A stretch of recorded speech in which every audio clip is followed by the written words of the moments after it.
Chi ha a che fare con la quotidianità si rende conto che la velocità oggi è tutto e lì c'è 1 miliardo di euro che io dovrei usare a favore delle imprese. Appena mi danno l'ok, io parto con i bandi.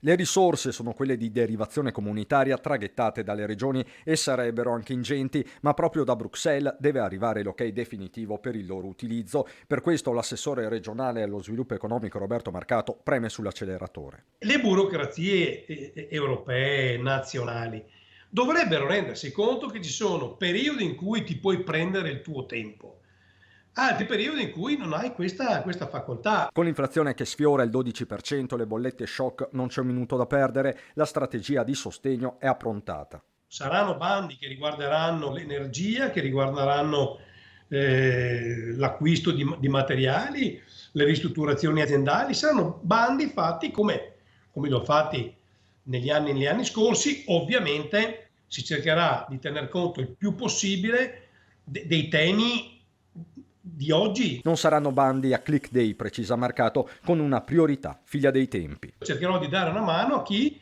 vorrà fare il fotovoltaico, per chi vorrà fare la comunità energetica.